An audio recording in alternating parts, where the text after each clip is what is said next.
Hi there. So today I really wanted to share, the camera's pretty dirty, I guess. I wanted to share about miscarriage and infant loss and how that might be affecting you. This is a topic that really is so personal, and some women don't like to talk about it because of maybe the struggles that they may be taking place. Maybe they weren't planning the pregnancy. There are just or maybe they were trying, maybe you have been trying to get pregnant and you finally got pregnant and then you had a miscarriage. There are just so many varying degrees. And I think it's just one important to talk about. So if you have an experience that you feel that you want to share, make sure you comment below so that you can help other women, and just let them know that you are not alone in this journey. Okay. Um, the other thing I wanted to share was I will be going through in the next 2 weeks, I will be creating some recovery movement routines for you if you have experienced a miscarriage or an infant loss, because a lot of times the recovery for a miscarriage or an infant loss kind of gets lost. And I think many times what happens is we think, oh, like I don't have a baby now, so I don't really need to recover. And that can be the farthest thing from the truth. It is really, really important to recover. It is really important to take time for self-care. um, it's really important to understand what your body experienced, even if that time was short, because it still experienced change from the inside. So biomechanical changes still took place regardless of how long you were pregnant. And I think that's just really important to understand. So understanding your anatomy is really, really important. And I just wanted to share some affirmations with you that you can speak to yourself and you can talk to your partner about it. And it's just really important to um, journal and talk about your feelings and know that any feelings you have are valid. And I did want to talk about a little bit the different types of miscarriages. There are so many different types. And I have a whole section in here in my newest book that is now out to you. This is available anywhere you purchase books. Amazon, Barnes and Noble, Phoenix Books, Ingram, anywhere. Check your local library if it's in there. So a lot of times, a miscarriage, there is no explanation. There is not one. There could be underlying factors. A lot of times, it could just be a chromosome, um, and not a disorder, but it could be a lack of a chromosome. In the case that just happened during development, and it just so the baby was not able to survive. And a lot of times, like I said, we don't have a perfect example. They just happened. So there are several different types. So early pregnancy loss typically happens before 13 weeks, and that is coined by the ACOG. Okay. And as many as 26% of pregnancies end in miscarriage. So this is all in the book for you. There's also a threatened miscarriage. So you might be experiencing bleeding from your vagina while you're pregnant, but you don't actually end up having a miscarriage. They're just sometimes bleeding is normal. It could just be happening issues with the placenta or that, but not everybody who experiences spotting while they're pregnant will have a miscarriage. And there's really no percentage. It just happens. Okay. Usually during that first 3 months of pregnancy, that's when that spotting happens. There's also an inevitable miscarriage, where your baby is expelled. Yes, I'll be right with you. Okay. Um, and it ends up a threatened miscarriage might turn into an inevitable miscarriage. Okay. There's also so many different ones. There's an incomplete miscarriage. So maybe you didn't miscarry all the way. You have a miscarriage, where there's a non-viable fetus in the uterus, but you didn't have any symptoms. There's an ectopic pregnancy, which is where that happens.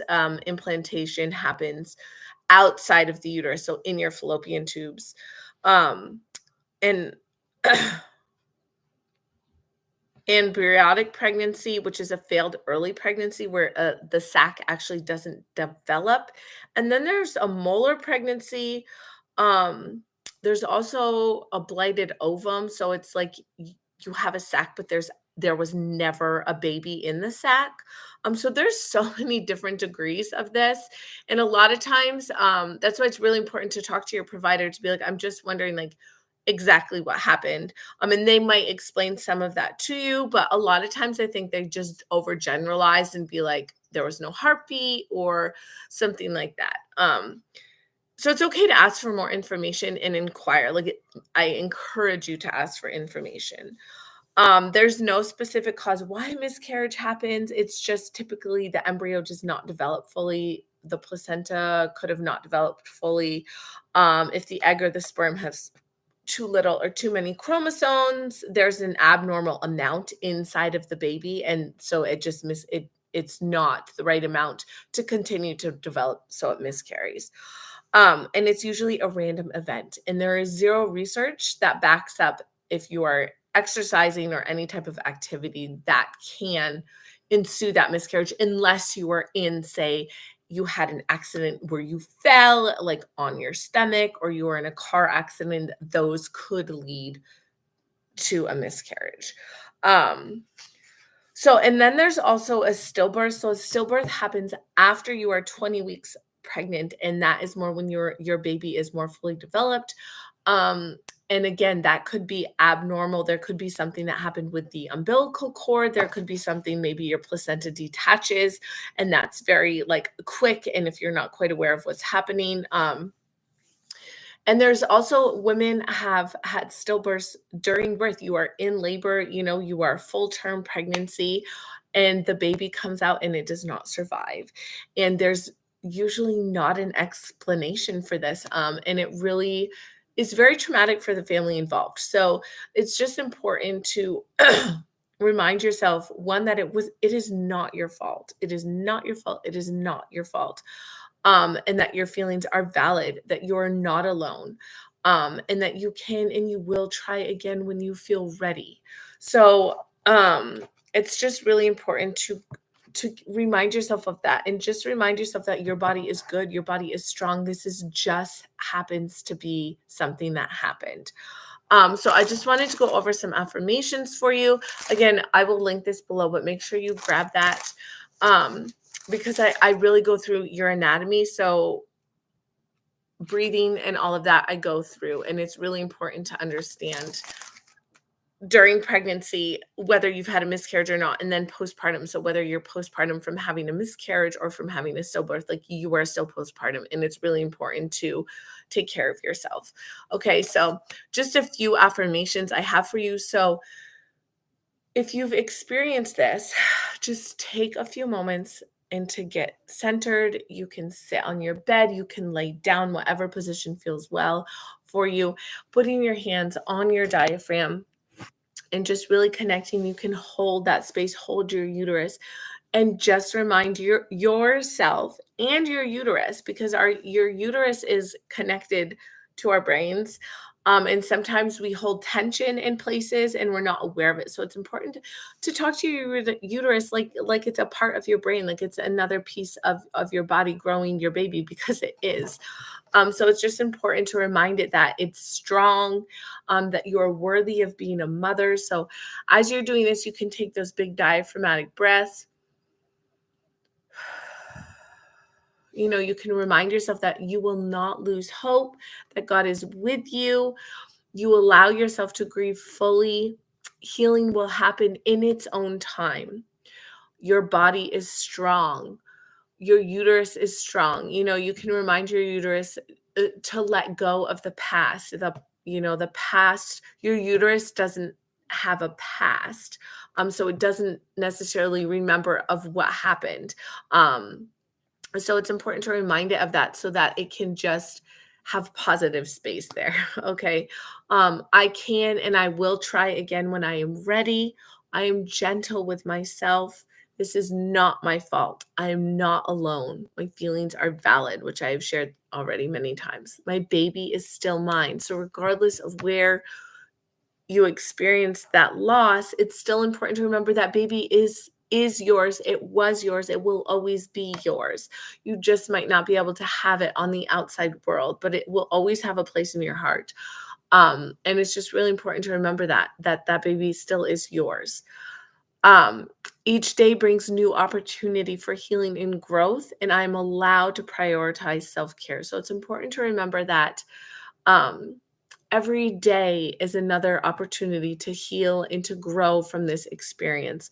I mean, you don't need to stay stuck in that past anxiety and tension area. You can move forward, and you're allowed to move forward, and it's okay to move forward. It is okay to grieve the loss, and it's okay to move forward too and be like, okay, I'm ready for the next steps that God has placed for me.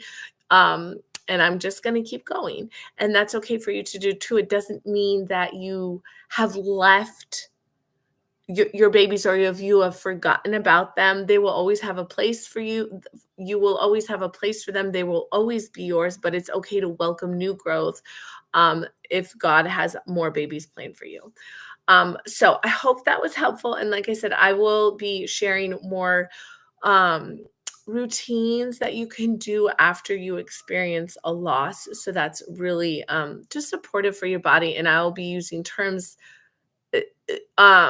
because most of my postpartum recovery is focused on like after having baby. So I just want to give you I want there to be a place for you, for any mom that is grieving a loss. I want there to be a place for you where you can be open and grieve that loss, but be able to do movement that is truly tailored to you because of loss, if that makes sense. So, questions or whatnot, make sure you ask and reach out, and I will see you next time. Peace.